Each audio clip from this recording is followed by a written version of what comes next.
request, now would be the time. Would anybody like to speak on the legislative requests for 2017? Don't see anybody. Briefly, Mayor, Sure. if I could just surf across the peaks of a few of the issues that I think are probably going to dominate this legislative session. First will be the implementation of constitutional ballot amendments that were adopted, one of which will be the medical marijuana implementation, and second would be the implementation of the constitutional amendment on the property tax exemption for renewable source devices on your home. Essentially, the amendment that was overwhelmingly passed, which said that if you improve the value of your home by putting solar panels on it, for example, your property taxes won't be increased. That'll have implementing legislation as well. So implementation of constitutional amendments that passed. Second, certainly healthcare, and continuing to try to find a model that works for Florida and also is somewhat synchronized with CMS and ACA, the state and federal agencies trying to manage the Affordable Care Act. I think that is going to be in a bit of a state of flux right after January 20th, and so we'll see what the implications of that are. This week, Senator Negron, Senate President, announced that he's trying to come up with a creative mechanism for Florida to distribute Medicaid funds in the event that President-elect Trump follows through on his previous statements about block granting a lot of those funds here rather than them being bound up with the Affordable Care Act provisions. So healthcare, obviously a big issue. The budget's always a big issue. It's the one item under the Constitution that the legislature is actually required to accomplish. Now, all the other bills, they don't have to do, but they have to adopt a budget.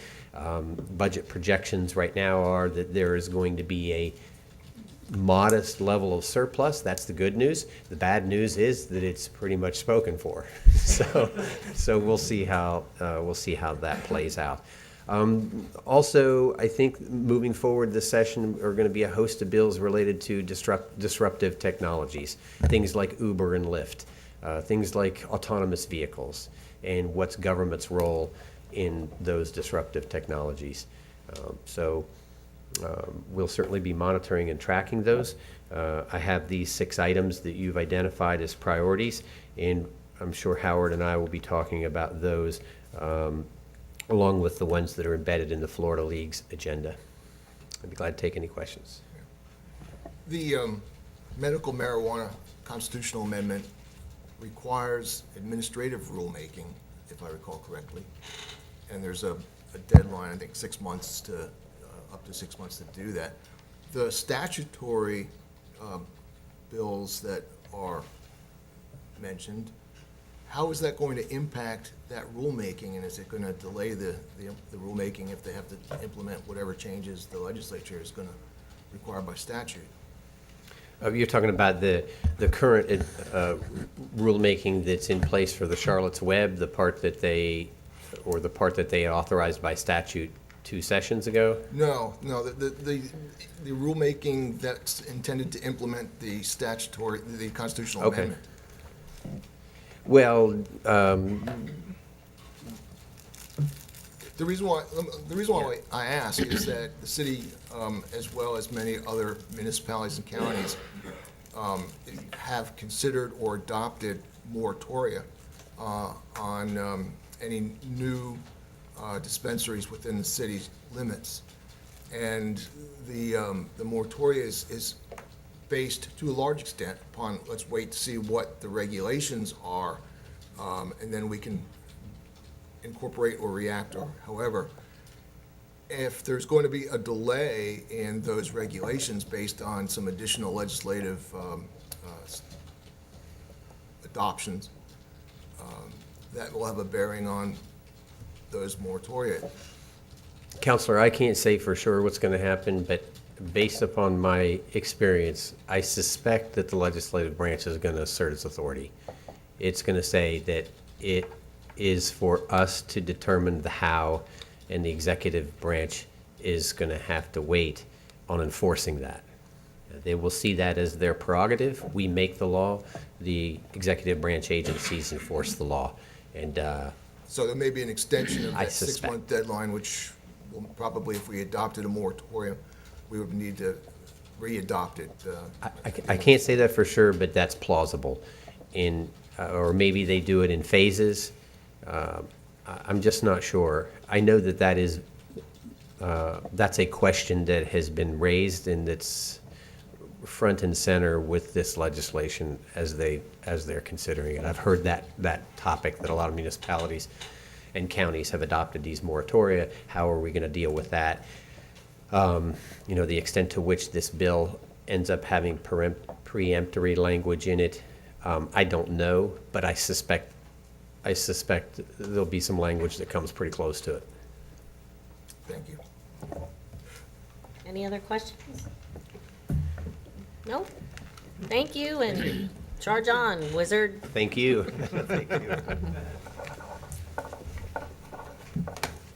Okay, now we are going to, back to the regular agenda. So now would be the time for citizens' comments on regular agenda items. So if you'd like to speak on the capital improvement project progress update, the roadway level of service discussion, the discussion of building height in the city center zoning district.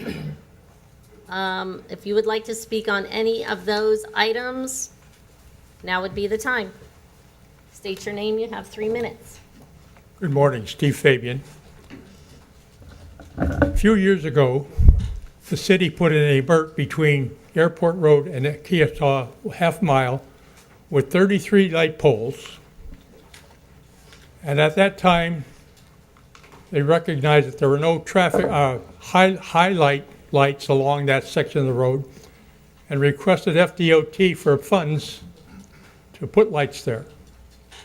FDOT put it in their 5-year project, funding for that. Now, all of a sudden, the city has come and said, well, we don't want to do that. We want to put a MERT in there, replicate the one that's on the east side, and put it on the west side also. The only problem is unlike the east side, there are 11 driveway openings on the west side. Of those 11 driveways, there are only 3 right turn lanes into those driveways. All the others are not. When this was presented to the city council some time ago, Mr. Austin said that on that MERT, a bicycler or a pedestrian would have the right of way. So a vehicle coming down 41 South to turn in there would have to stop and wait. And they would be stopped in the traffic lane, a 40-mile-per-hour traffic lane. I think this is a wrong use of that funding. Originally, they were talking about putting sidewalks on Vasco to eliminate some of that problems. I think this MERT with 33 lights again is not required, and I think it should be rethought. Thank you. Thank you. Citizens' comments on regular agenda items.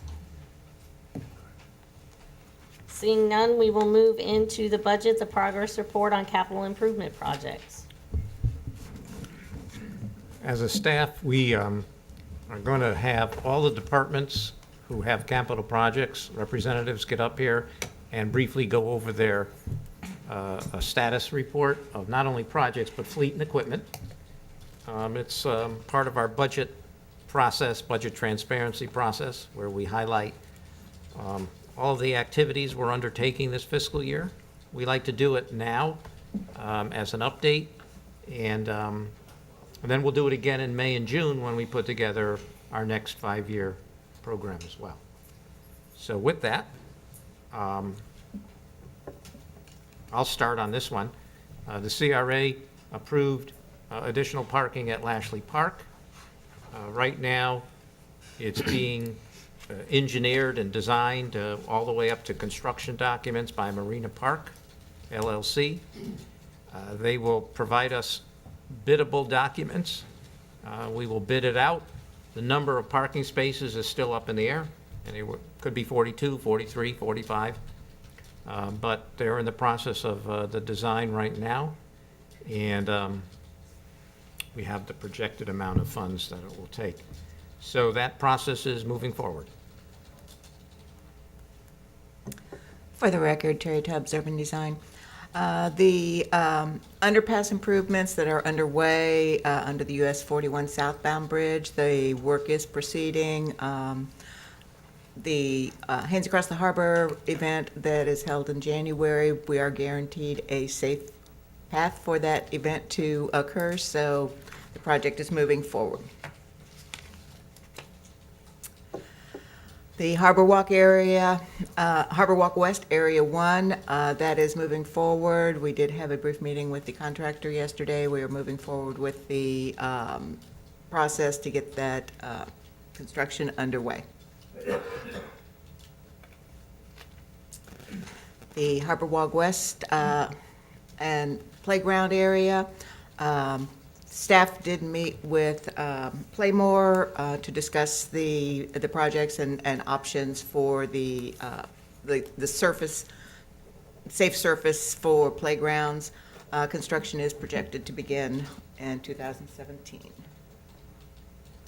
The ADA transportation plan improvements, we are still working with Tyndall Oliver, getting all of the reports so the city meets the ADA requirements. Improvements being made at intersections and other areas of the city as needed. So when will we get the final on that? The final on that, we're expecting it in January? February? Okay, I'm told it's February. Okay. So this slide is already outdated. I'm sure we have a long list of ideas that they have on how we can improve. Yes. The Harbor Walk East, the Mary Street connection, that is still on the improvement list, projected to begin construction in 17. Ponce de Leon Park redesign, staff did have the first meeting with Hurston Engineering to discuss the options. We currently have biweekly meetings set up with Hurston Engineering as the progress begins to move forward, and then those will probably spread out a little bit as we get the general design, and we will provide updates as they are available. The US 41 Murden Lighting, this is a project that has been discussed. It is still in the budget projected for design fiscal year 17 and construction 17-18. The Fresh Market and Garden, this project is still moving forward. We're working on the agreement with Trabu Woods. We do expect their business plan by the end of the year. Staff will continue to move forward with the site improvements, tree removal, soils grading, and creating the actual beds. If for some reason Tribune Woods can't accomplish what they need to accomplish to manage this, we do have a backup. The backup is St. Vincent de Paul? Yes. Yes. So we do have a backup if we need to. And it'll still be a fresh market and garden for the neighborhood. But we hope Tribune Woods will, they're working on it. Yeah. They're- We do Backup anticipate is that. actually just in who's going to manage the project. Yes. Yeah. Yes. Okay. Yeah. The Andrews Building, that is still moving forward for the low to moderate income. We do expect the construction to begin in January. Nature Park Phase 2, hardscape and some ADA improvements. This is projected under park impact fees. The concept is complete. Again, construction in fiscal year 17. The Shreve Street Trailhead, the FERDAP grant has been submitted. Some minor revisions at the request of the FERDAP directors were resubmitted, and hopefully everything will go through.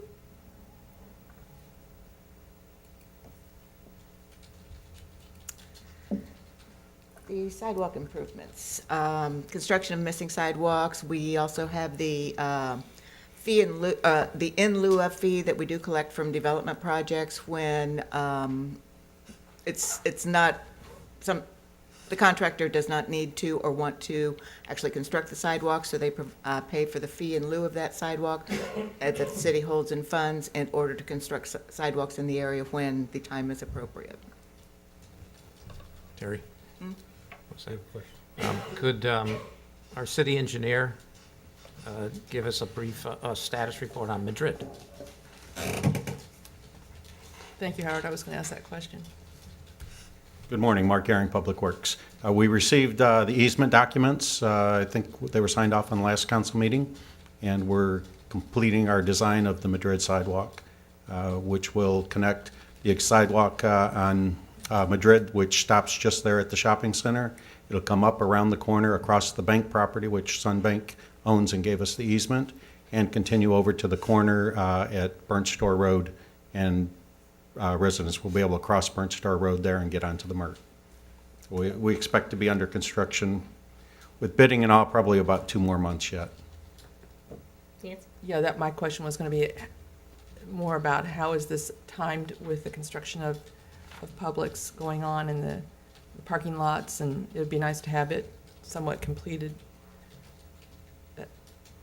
at the same time, because there's a lot going on there. Yes, we're working with the shopping center's engineer to make sure that our proposals for the sidewalks crossing their driveways doesn't create a situation where we have a large hump or anything like we have at some other shopping centers. Okay, great.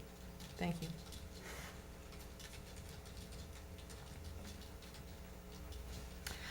The intersection treatments related to the ADA improvements, we've got the Goldstein and West Olympia is being done, as well as 4 intersections along Showalter, where it has crosses Martin Luther King, Milas, Mary, and Cooper.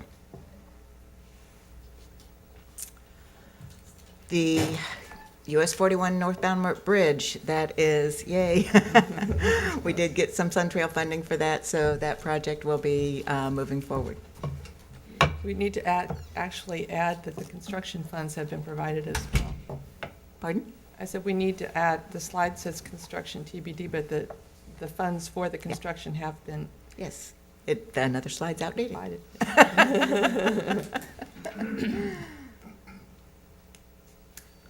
Drainage improvements.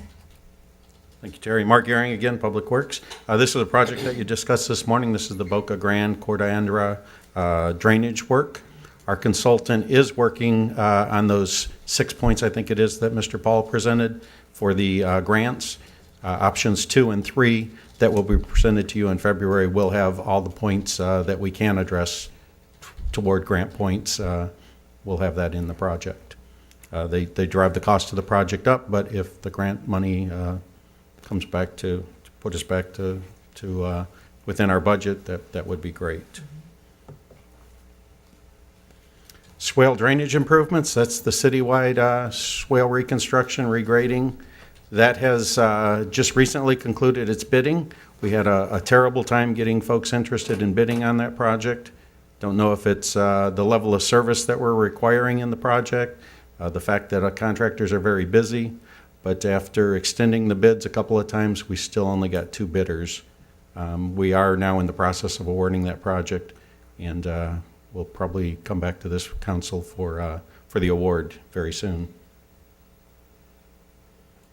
Storm sewer reconstruction. This is a capital improvement fund that kind of rolls through each year for unexpected stormwater repairs of culverts. Our most recent repair was on Olympia Avenue there where it crosses the tidal ditch. The pipe's starting to fail, and we had a firm come in and inject foam into the ground, which is a new process. Rather than dig up the pipes and expose them, they got inside the pipe and injected foam through a hole, and then drilled down through the road area and injected foam into the ground. It's a new technology that's coming around, and we expect to be using a lot more of that, much cheaper than excavating the area. Just a question about this whole storm sewer reconstruction. Is this something that, affects the water enough that it's, do we need funding, just look for funding to help with this throughout the city, or is this manageable within our budget? Oh, this is manageable, and with the new technology, the cost is a fourth, a fifth of what it used to be for that sort of thing. It's old dilapidated pipes that Yeah. they fail when you're least expecting them, and you got to take immediate action on them. Yes, sir. Well, since they are old and dilapidated pipes, this foam, I assume, is not a permanent solution, but a very good temporary solution. So I'm asking, is there an idea of how long the life of these drainage pipes will be projected by being able to use this technology to patch as we go along? The general rule of thumb is a concrete pipe is good for 50 years. The foam, they don't have a life on that. They're saying 50 years plus. Once it goes down in the ground, it's basically like a plastic. It's inert. Nothing's attacking it. It's just a matter of that foam will stay in place, but if the rest of the pipe fails around it, at some point you can only put so much foam around it, and you're going to have to excavate it. Okay. But we think we got that fund right where we need it. We've been right on pace with some years we may exhaust it, but other years we carry funds over for future years. The ADA curve improvements, this kind of goes hand in hand with the projects Terry was talking about earlier. Anytime we pave a road that has sidewalks on it, we have to bring all of their sidewalks into ADA compliance. The current project we have underway is Olympia at Goldstein. Probably seen the crews out there working. Unfortunately, that is such a tight area to get it to match ADA requirements that no cost to the city, but the contractor is on his third try to get that right. I did hear comment that the neighbors did not get any notification. Should we be telling people when we're gonna be, like, you know, They didn't get notification that we were going to do the work? uh-huh. Our bad. I would Yeah. think if it's, you know, adjacent to somebody's residence, that they should know that. I agree 100% with this. We did have quite a bit of contact with Olson Strang because theirs was the most affected, and we worked with them quite a bit, but the other three residents, we probably didn't talk with a whole lot. So the answer is yes, we do need to notify them. Okay, good. Thank you. The NPDES, this is the National Clean Water Act, where the city is required through our NPDES permit to track and educate and do all kinds of things, federal mandate to show that our stormwater work, although we do a great job at doing this work, the federal requirements are to document everything we do. So we have a consultant that guides us through that, sets up training courses for us, and just recently they set some new tracking requirements, and they give us the forms and stuff like that to keep us on track with that.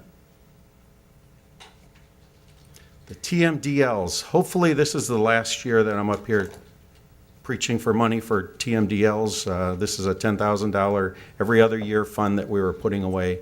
About 5 years ago, 2 Punta Gorda Isles canals were listed as impaired. Those canals have now been delisted, and it's going through all of its bureaucracy of, it's been recommended for delisting, and now we're tidying that up. But once we're delisted there, we'll probably no longer have to put money away. This is basically just a bank account for whatever came at us for the TMDL issue. Soil stabilization at Marina Point. The area around that little gazebo there out at the point, it has big riprap around the perimeter of it with an asphalt path in the middle, and had small riprap around that. Short of putting the big riprap right up against the sidewalk where we felt that wasn't the best solution, every 5 years or so we need to go in there with small riprap because of the tidal action or whatever that washes that small stuff away and dresses it up, makes it look good. And we'll have crew out there probably right after the first of the year putting more small riprap down around the area to make it look good again. Bridge repair. FDOT inspects our 4 bridges. It's always been 3, but until recently when we got the Akiasta Bridge, which is now under city control. The FDOT does an inspection every 2 years, and they bring that inspection back to us, send the engineer to town, and we go out and we look at the bridges to see what the deficiencies are. To date, we haven't had any in the 10 years that I've been here, anything that was alarming. The fund that we have usually covers costs. We may have a little washout or replace the seals in a bridge, something like that. But the fund is in good shape for what we anticipate our costs to be. BSI perimeter canal dredging, that's a project that was permitted in-house. We did all the permitting with FDEP, and we think we're very close. Unless somebody pulls something out of thin air, we're very close to being issued a permit on that project. Additional harbor access, that's the referred to as bird cut and various other names. Our consultant is working on permitting. Finance is working on the methodology for the taxing to collect the funds to pay for that project. And y'all, that's about all I have on that. Waterway markers. Wait, can you go back to that? Sure. The 123, is that the total that we expect to spend on the engineering And assessment methodology. and the consultant? Okay. Yep. So far. over next year, that's what we plan to spend on that. Well, we are spending. We are spending it, okay. That's a running total then? Yep. Okay. Waterway markers, this is a project that we got grant funding through the MAC to replace all of the signage in our waterways, and get anything that's substandard or falling apart or repaired. Typically, our problems are the piles are rotting. We typically do not have piles that are long enough, so our signs were too close to the water to meet the new requirements, and we're taking care of all of that. Kathy Miller's group is working on the final details of that with one of the state agencies. I apologize, I forget which agency it is, but just the wording that's on the signs. Some of our signs had more wording than what the state asks for, and the state also told us that no logos were allowed and no deviations from theirs. And we just recently had some correspondence with them that within our city canals, not the ones that are out in the harbor that we take care of also, but within the city canals, we are given a lot more liberty to put on our fishing ordinances and anything else that we have. They've conceded that we have that right. At first, they were telling us we couldn't put those signs up. Is that because of the MAC funding? Or that's just getting the permit for the signs? In the permit for the signs, they looked at the signage as being all out in the harbor, you know, the rules that apply to those signs, and they were trying to apply those rules. Ponce Inlet, as you get up near Mr. Doster's house, the fishing signs that we have, that sort of thing, they were trying to exclude those signs, and we asserted that those were city canals and we could put our city ordinances, city logo, whatever we wanted on there. Neighborhood watch signs were a problem for them at first, but they've conceded all those issues within our city canals that we can put our city-related signs up. Good job. That's been an issue that we've been fighting for quite some time. Yeah, just a point of clarification here, that this is probably has nothing to do with Alligator Creek. And so when we talk about it, I just wanted to make sure the residents realize that we're probably not talking Alligator Creek, since that's under county control. Correct. And so that residents that, like in Burnt Star Isles, don't expect that we're talking, that they're going to see this on Alligator Creek, so. Right, our signage jurisdiction there would end there at the locks. Yeah. Soil stabilization at the library site. We're prepared to kick this off right after the first of the year. We've made all the purchase orders with the different equipment companies that are going to supply us. And yesterday, we made a field trip out to Vermont Road Excavation, where they have a shaker device that we'll be renting, just so we were familiar with the size of it and how it operated and that sort of thing, to make sure that we were on track with that rental. And we're ready to go right at the first of the year. When we talked to the county administrator yesterday afternoon regarding the library grant, the county would like us to proceed. Right. So you'll work with their project manager and we'll Yes. get started.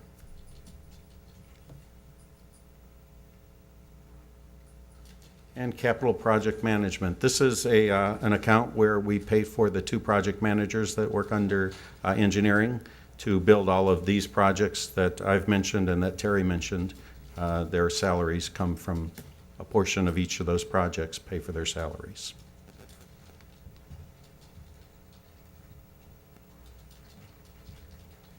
Tom Lewis, Police Department. The first slide is our fleet purchases. This is all part of our annual fleet maintenance program. You'll see the 4 cars there. But after receipt of them, they'll be upfitted with all the aftermarket equipment, and we hope to get those out by next summer. Next, we have the citywide radio project. This is a project that is running parallel with the county. It's to bring us from the 800 megahertz system up into the P25 digital age. Currently, right now, all of the equipment has been purchased, and essentially we're sitting and waiting for the county to kind of play catch-up so that we can actually implement that.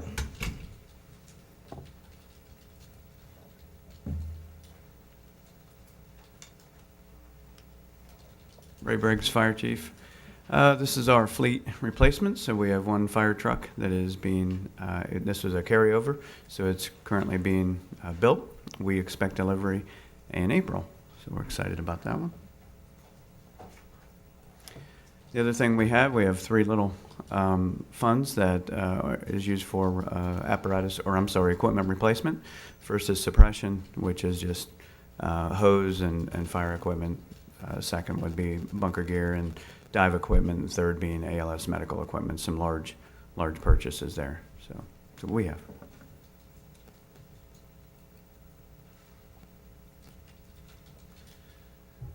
I'm Brad Schutte, IT manager. The projects that we have, the first is our replacement of our old North telephone system with our new voice over IP system. That project is currently underway, and our plans are that we'll make the cut over to the new system towards the end of January. The project came in well under budget, so we're proud of that fact, and we're looking forward to that system being in place. The next is the upgrade to our new Click2Gov and our new online payment processing system. That system was put in place at the beginning of December and is currently in working out there doing its work. We're hoping that it's been well accepted. We've had some comments and we've been working through those, but overall it's been doing a very good job. And finally, improvements to the council chambers. We've done 1/2 of the upgrade that we wanted to do to the chambers to kind of bring it up to date as far as the audio visual goes. The other half is replacing cameras and the projector and kind of bringing those parts up to speed, and that project is scheduled for most likely this spring. And those are the IT projects. Thank you. Good morning again, Tom Jackson for the record. As you're aware, this is the largest project that we are currently doing, the groundwater RO. We are at 100% of all the items as they're listed until we get to the well field construction. That is going on. We anticipate the source water part of the well field to be done in May, as well as the deep injection well to be completed in May also.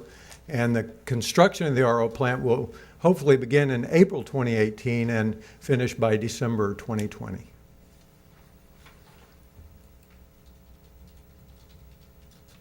Oops. Hydrobiological monitoring report. This is a requirement for our water use permit. We've done this since the beginning of when the district established the requirement for background in hydrobiological monitoring. We had the same PhD scientist doing it for us forever. He became ill last year when our 10-year report was done and retired. We have scrambled around, and it's been a real challenge to find a firm that'll even take this on to put the data together. We collect the data, we pay for a lab to do that, we provide the data, and then they have to put it together in a 10-year summary to the district. That project, finally, we were able to succeed in getting a firm that would do that. Prepare the final report by the end of this month. I got an email yesterday, of course. This slide's going to change that they're a little behind on that, so we're not going to have that completed in December. It's probably going to be out a month or so. The district is well aware of the issues. In fact, everybody's hydrobiological monitoring report is affected by this person leaving. Peace River Authority is in the same situation we're in with their biological reports. So the district's been very supportive and has granted us all the time we need to complete this effort. Water treatment plant raw water pump station improvements. Procurement found us a qualified contractor, and we negotiated a price. We're going to have some pre-construction. We have had pre-construction meetings, and we hope to get under construction soon, possibly the first week of January of the new year. That's an exciting project because, as I mentioned, we can no longer find people to fabricate parts for these pumps, so it's time to change them. The infrastructure renewal and replacement, as you'll recall, the council moved $1.12 million above the line every year for us to do infrastructure improvement and replacement of water mains, gravity sewer lines, force mains as the issues arose. We've also been actively replacing sewer force mains where we know that there could be problems due to their age or the soil type that they're in. So this is ongoing. Every year we do this type of work. If we do not spend those entire funds, we roll the balance of that forward for the next year. The wastewater treatment plant roof replacements. After Hurricane Charlie, both plants got new roofs, and the contractor that did the wastewater treatment plant roof was not nearly as successful as the contractor that did the water plant roof.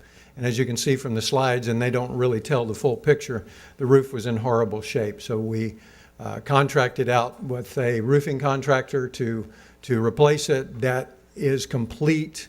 And I think the final, we were $400 under budget on the final. So that is the dollar amount. Jones Loop Force Main, we met yesterday. Last week, on Thursday, I believe it was, we picked the consultant to design the 14-inch force main to provide additional capacity of wastewater down in the Jones Loop area. We selected Johnson Engineering. Steve and I met yesterday with Johnson Engineering, and they'll be getting us a scope within the next few weeks, a scope of work and a price to move forward. And of course, that'll come back to council for award when we do award that contract. And that's it for us. Questions? Nice slides. Thank you. Okay, next we'll move into discussion of roadway level of service. As we're getting set up, this Is issue this came gonna up. be the Mitchell show? Yes. Okay. The next two items are for our urban design area. This question came up during the discussion of the Akiasta development proposal. And so we're here to see what kind of direction we want. Okay.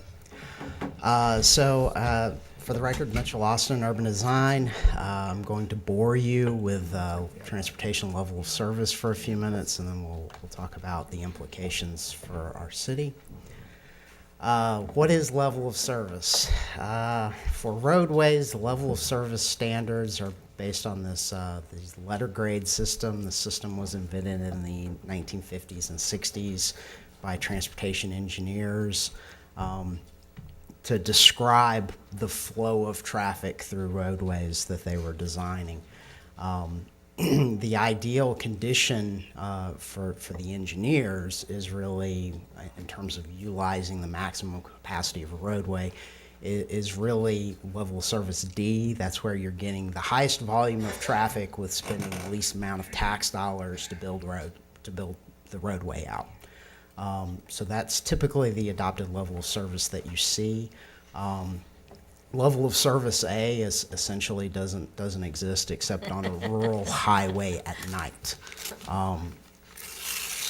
In a lot of areas, rural areas, you do see level of service B occasionally. in most roadways, you see level service C, the roadway network that we actually Some measure. toll roads, like the Polk Parkway, I've been on that road and there's like no other cars, but you Yeah, have to pay to ride on it, so. There have been several toll roads built in the late '90s and early 2000s that do exhibit that, much to the chagrin of the people who wrote the bonds to fund those roadways. And then in urbanized areas, you see level of service E and level of service F. If you've spent any of your life in a major metropolitan area, you know that as rush hour traffic.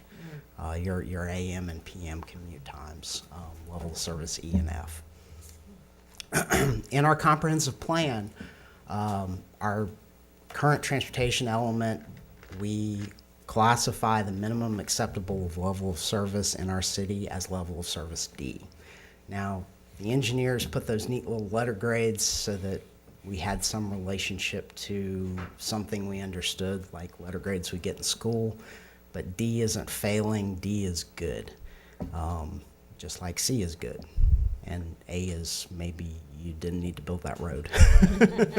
and E and F are maybe we need to find a way to build another road. So those are, there's two ends of the spectrum. Both ends are actually bad. The sweet spot is in that C and D range, where you get the maximum efficiency so people can get to where they're going, but we're minimizing the use of tax dollars to get them there. Our level of service standards are in line with those around the region. The sort of outlier that you see here is Sarasota County. They say their level of service is C for all of their roadway system.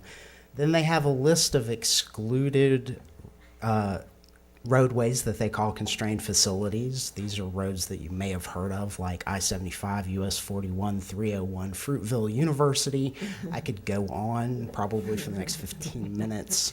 It's basically every roadway in the county that has 4 or more lanes is on that list of constrained facilities and is excluded from that level of service C.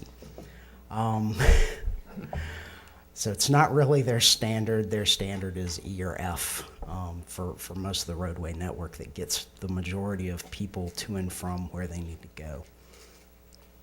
Charlotte County, we're in line with them, level of service D. The more urbanized counties to our south, Lee and Collier, their minimum level of service is E, as they've seen significant amounts of growth that are constrained by the fact that they have lots of gated golf course communities, and that means big 6-lane arterials that they can't expand anymore and have no place to put another parallel facility, another parallel roadway.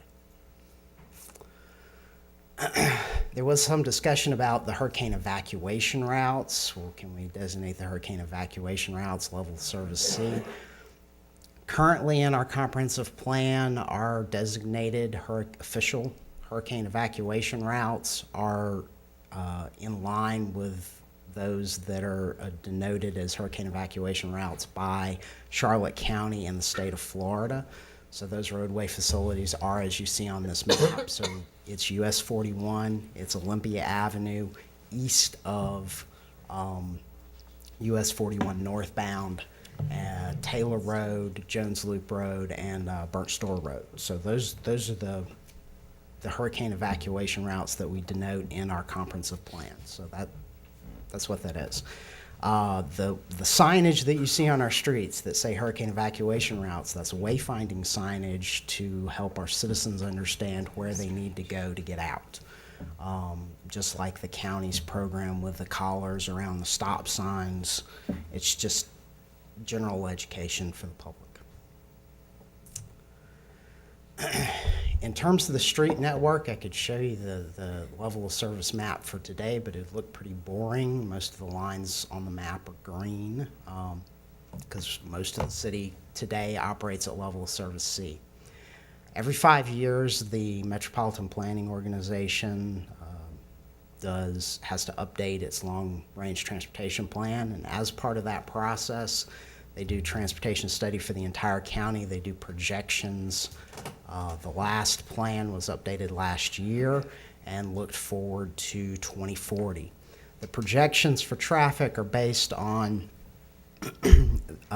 population and employment growth. Those population and employment growth projections are based on past experience. So in the last 10-year horizon, looking backwards, we have a boom and a bust. So it sort of flattens out to maybe we can use that number to project into the future. As part of that analysis, we end up with this map, which shows that most of the roadways in the city continue to maintain level of service C. Some roadways do, under those projections, fall to level of service D. Those include Akiasta Drive, Bal Harbor, Taylor, Shreve, and Tamiami Trail. The US 41 bridges over the harbor do fall to level of service E in those projections at the very end of the horizon. So it is anticipated that other improvements will need to be made in the region to relieve those facilities.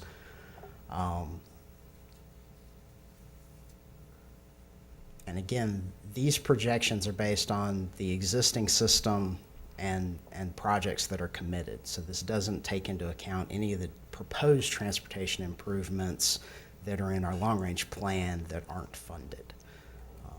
So this map is actually a moving target, which is why we look at it every 5 years and reevaluate. If you go back 5 years ago to the 2035 plan, you would have seen more roadway facilities that would be in level of service D because the 10-year look back was an era of higher growth.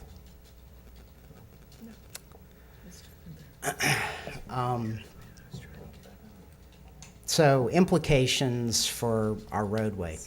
Right now today, this is an example roadway, obviously, Akiasta Drive. This is a 60-foot wide right-of-way. We have 2 vehicular travel lanes, some stormwater management drainage swales, and a 5-foot wide sidewalk. The development pattern is typical suburban. We have 25-foot setbacks minimum required for the single-family residences along that corridor, and setbacks that would vary for multifamily properties. And we do have some vacant lots. So in 2040, when level of service D is projected to come around, this is what we anticipate the roadway will look like. There would be no necessary transportation improvements based on level of service roadway capacity. So the roadway would look more or less as it does today. We would hopefully anticipate seeing more growth and development. We've added some multifamily to one side of the roadway. But you'll see more cars. You'll see more cars in season, but the roadway will continue to move traffic in a relatively efficient manner.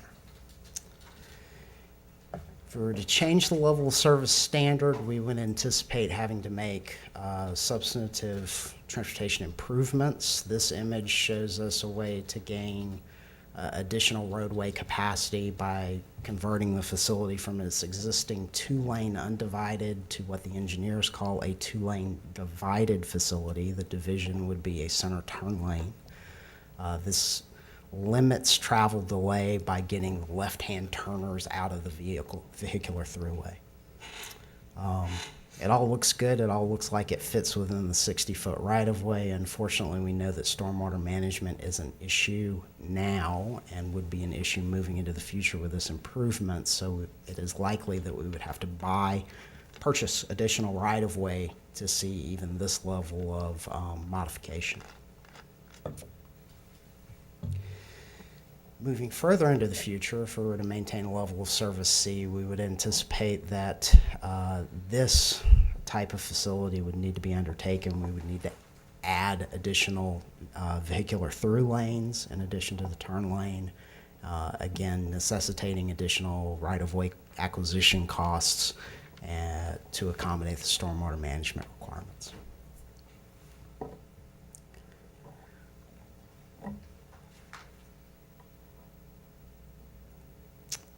That's all I have. Yes, sir. I assume that pause was you were waiting for my question. You know. Okay. In some of the discussions that we've had recently and during the week, If we look into the area that would be served by Kia Star, you brought forth to me that we'd have approximately 550 single families, potential units, and approximately 1,380 multifamily units. And then if, with the Kia Star project, if that's 350, whatever units that would be, that would come up to a total of 2,280 approximate units that would be using this Kia Star corridor. With that assumption, that area is fully built out, Yes. correct? So that means that from your perspective, if we did nothing to Kia Star, it would still almost remain in service level D. Yes, Okay, it would approach close to E, but not quite get there. correct. Okay. Now, when we were talking previously about the project proposed off of Kia Star, one of the arguments that many of the citizens brought to us is that they would prefer not to see a level D. We're not, by Florida standards, close to level D, but from a road perspective and a mindset perspective in our community, the idea of service C to me seems to be almost the holy grail, like twice a week sanitation service. This is something that we enjoy and we like to maintain. In the 3-lane proposal, the way we talked about it, we really didn't gain much anyway. You gain about 5% capacity. That's my point. Yeah. So you don't really gain very much at all. If we were to build the Kia Star, if the Kia Star project were to go forward tomorrow and be fully built out, that would be only approximately 15% of the total projected capacity by 2040, assuming that everything was built out by 2040. Correct. Correct. The only reason I wanted to bring up these questions in this discussion, and then you gave us some numbers about how many trips per day and so forth, and that's where this number that you gave me of projection goes and so forth. And then we would need about 7.5, 8 acres of stormwater retention ponding, which would equate to about 35 to 40 units of living Yeah. rooftops or whatever, however you want to. Lots that exist today. along This with is 2040. This is projected to 2040. Like you say, we have these booms and busts. In my mind, and it still is an if, but we'll know fairly shortly, if the bird cut project does go through, these lots become much more desirable to be developed sooner rather than later, from a Punta Gorda standpoint. So the purpose of my wanting to have this discussion with you and among ourselves is, if we do want to maintain a level C, we really need to open a discussion now to find out what those costs are versus what those values are. The values aren't all monetary, they're also psychological. It's what we want to maintain for our community as a whole. It's not really based on a project, one large project. It's really based on where this is going to go in the entirety. But if we have the discussion now and we pre-plan it, and that's what we want to maintain, it looks to me as if once we get there, we're there for perpetuality because we will be built out in this particular geography. So it's got a really long-term, much beyond 2040 type of value to the community, beyond what my life expectancy is going to be. But still, we have a concern about that. So how do we go about pre-planning to see what roads we might want to go that you can help us so that we can have this discussion among ourselves and among you so that we can come across this logically, methodically, and maybe not have to take it all in one chunk if we maybe start a savings account or whatever. Well, just based on our conversations, I did some back-of-the-napkin calculations about what this type of roadway facility improvement would mean in terms of cost to our community, and we have a fairly analogous cost comparison in Burnt Store Road. The Phase 1 improvement of that is approximately 2.2 miles. The corridor that we're example corridor that we're speaking of here at Kia Star is 1.7 miles. So do some basic math and figure out what we need. Again, we end up with that about 7.5 acres of stormwater management area. The construction project cost for Burnt Store Road included a bridge over a water body, about the same length as the bridge over the water body in this project. Again, a 2-lane rural section to a 4-lane, probably more urban section, cross-section. So the projects line up. And about a decade or more would separate them. If you were to do this type of improvement today to a Kiostai, you'd be looking at somewhere in the neighborhood of $24 to $30 million conservatively to construct that facility. The project cost for the phase 1 of Burnt Store Road is approximately $21.8 million. To give you, that's where those numbers are coming from. Now, is that assuming that the bridge would be completely replaced? The bridge on Burnt Store Road was completely replaced, and so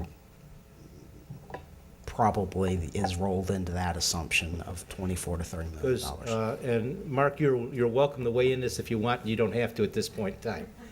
But I did have a conversation with Mark that bridge might be expandable. And there has been a recent construction project to upgrade this road that was supposed to be to where we were supposed to be at Spaceship Enterprise, and it got pulled back. So obviously in the past, somebody's had these questions before. State funding was pulled, a number of things occurred, and then we got a little bit of what we want. We've got these swales that are, from my perspective, a little bit unsightly, and also I think potentially dangerous if somebody is in a situation where they have to run off a road. I think those are also issues of value that we need to address. So I'm just asking that we open up I appreciate what you're saying. To me, that's probably the worst case scenario, but it's still, there would be properties that would want to look into that we would have to buy for right away. Maybe the bridge, which is one of the Achilles heels, is modifiable rather than replaceable, those types of things. We are going to be having development in this area. We do have one company that wants to actually do one significant development in that Kiostai area. And then we have these basically 1,800 potential family units that are going to be built into that area farther on down the road. And I just would like to, again, start the conversation and see if we could get a little bit less soft numbers and see if we can get out of the box and see if there's a way that we could start to go to discussion. Now, I can't speak for my other 4 friends up here, but that's just where I'm at this point in time. Anybody jump in if you want. Well, Lynn brought it, so let's let her chime in, and then Jaha, you can go. Yeah, I've asked to have this put back on the agenda because I've done quite a lot of polling of my constituents in my district specifically. The Bird section in particular and the southwestern section of PGI have to use this road every single day, sometimes multiple times every day. I have a huge concern about safety. And when you compare a level D road, which in the list that I provided to the council members, they classify Cochrane Boulevard and 41 as a level D road. Mm-hmm. I honestly cannot, in my good conscience, allow that to happen on a Kiostai when it is a hurricane evacuation route, and I have a huge concern for safety. If there ever were a situation where we had to evacuate, and it's been known to happen in season that we have a named storm, it could happen. So I think we need to start being proactive, as Gary's saying. I think we need to start the conversation and the ball rolling and look at what we can do going forward to try to make this happen, to keep it at least at level C. I feel very strongly about this, and I have asked a number of people, and everyone consistently has said the same thing. They understand it's going to cost more money for their taxes, but that's something that we have to do. We don't have a choice. Jaha? One, because 41's involved, one danger I see, if we make the determination to change it to a C, the bag stays on us, meaning we have to pay the bill. I think that we can argue to the state at some point that they pay for changes to maintain our level. And I think that if we, on our own, change it to a C, all we do is incur costs that we don't have to incur necessarily ourselves. Yeah, I would like to know more of the history of when the improvements were done. How did give us a little history on that. Well, prior to prior to the hurricane, designs were undertaken by actually the MPO and the county to do a look at a Kiyota. And at that point in time, the study was contemplating a 4-lane roadway. The whole 4 lanes, sidewalks, bicycle lanes. And the costs came in for that. There were also options for a 3-lane, where you would have the